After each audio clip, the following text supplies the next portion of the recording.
ಇವತ್ತು ಒಂದು 10ರಿಂದ 15 ನಿಮಿಷದಲ್ಲಿ ಮಾಡುವಂಥ ಒಂದು ರುಚಿಯಾದ ಬ್ರೇಕ್ಫಾಸ್ಟ್ ರೆಸಿಪಿ ತೋರಿಸ್ತಾ ಇದ್ದೀನಿ. ತುಂಬಾ ರುಚಿಯಾಗಿರುತ್ತೆ, ಮಕ್ಕಳಿಗಂತೂ ತುಂಬಾ ಇಷ್ಟ ಆಗುತ್ತೆ.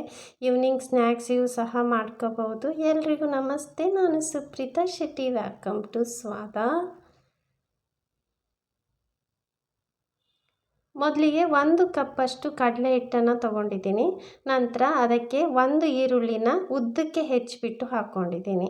ನಂತರ 1 ಟೇಬಲ್ ಸ್ಪೂನಷ್ಟು ಹಸಿಮೆಣಸನ್ನು ಸಣ್ಣದಾಗಿ ಹೆಚ್ಚಿಬಿಟ್ಟು ಹಾಕ್ಕೊಂಡಿದ್ದೀನಿ. ನಂತರ 1 ಟೀ ಸ್ಪೂನಷ್ಟು ಕೆಂಪು ಮೆಣಸು, ಅರ್ಧ ಟೀ ಸ್ಪೂನಷ್ಟು ಗರಂ ಮಸಾಲ, ರುಚಿಗೆ ತಕ್ಕಷ್ಟು ಉಪ್ಪು, ನಂತರ ಸ್ವಲ್ಪ ಕೊತ್ತಂಬರಿ ಸೊಪ್ಪನ್ನು ಸಣ್ಣದಾಗಿ ಹೆಚ್ಚಿಬಿಟ್ಟು ಹಾಕ್ಕೊಂಡಿದ್ದೀನಿ. ನಂತರ ಅರ್ಧ ಕಪ್ಪಷ್ಟು ನೀರನ್ನು ಹಾಕ್ಕೊಂಡು ಚೆನ್ನಾಗಿ ಅದನ್ನು ಕಲಿಸ್ಕೋಬೇಕು. ಜಾಸ್ತಿ ನೀರು ಹಾಕೋಬಾರ್ದು, ಗಂಟು ಇಲ್ಲದೆ ಇರುವ ಹಾಗೆ ಚೆನ್ನಾಗಿ ಅದನ್ನು ಮಿಕ್ಸ್ ಮಾಡಿಕೊಳ್ಳಿ. ನೋಡಿ, ಚೆನ್ನಾಗಿ ಮಿಕ್ಸ್ ಮಾಡ್ಕೊಂಡಿದ್ದೀನಿ. ಜಾಸ್ತಿ ನೀರಾಗಿರಬಾರ್ದು, ಸ್ವಲ್ಪ ಗಟ್ಟಿಯಾಗಿರಬೇಕು.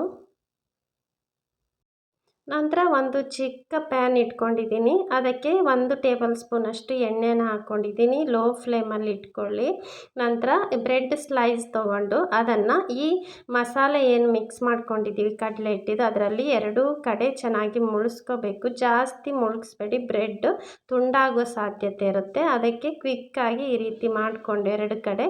ನಂತರ ಈರುಳ್ಳಿನ ಸ್ವಲ್ಪ ಮೇಲ್ಗಡೆಯಿಂದ ಈ ರೀತಿ ಸ್ಟಫ್ ಮಾಡ್ಕೊಳ್ಳಿ. ಮೇಲ್ಗಡೆಯಿಂದ ಈಗ ಹಾಕ್ಕೊಳ್ಳಿ. 2 ಕಡೆ ಸಣ್ಣ ಉರಿಯಲ್ಲಿ ಕೆಂಪು ಬಣ್ಣ ಬರೋ ತನಕ ಅದನ್ನು ರೋಸ್ಟ್ ಮಾಡ್ಕೋಬೇಕು. ತುಂಬಾ ರುಚಿಯಾಗಿರುತ್ತೆ. ಇದರ ಜೊತೆ ಸಾಸ್ ಜೊತೆ ಸರ್ವ್ ಮಾಡಿ ತುಂಬಾ ರುಚಿಯಾಗಿರುವಂಥ ಒಂದು ಬ್ರೇಕ್ಫಾಸ್ಟ್. ಸ್ನ್ಯಾಕ್ಸಿಗೂ ಚೆನ್ನಾಗಿರುತ್ತೆ, ಮಕ್ಕಳಿಗಂತೂ ತುಂಬಾ ಇಷ್ಟ ಆಗುತ್ತೆ. ಯಾವುದೇ ಶೇಪಲ್ಲಿರುವಂಥ ಬ್ರೆಡ್ಡನ್ನು ತೊಗೋಬಹುದು. ಹಾಗೆಯೇ ನೀವು ನಾನ್ ಸ್ಟಿಕ್ ಪ್ಯಾನಲ್ಲೂ ಮಾಡ್ಕೊಳ್ಬೋದು, ಕಬ್ಬಿಣ ತವದಲ್ಲೂ ಸಹ ಮಾಡ್ಕೋಬಹುದು. ತುಂಬಾ ಕ್ವಿಕ್ಕಾಗಿ ಒಂದು ಬ್ರೇಕ್ಫಾಸ್ಟ್ ರೆಸಿಪಿ ಮಾಡಬೇಕಂದ್ರೆ ಈ ರೆಸಿಪಿನ ಖಂಡಿತವಾಗಿ ಟ್ರೈ ಮಾಡಿ.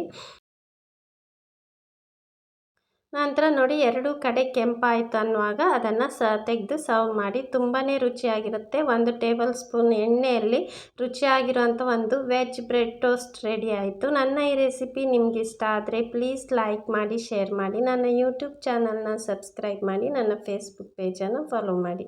Thank you so much for watching.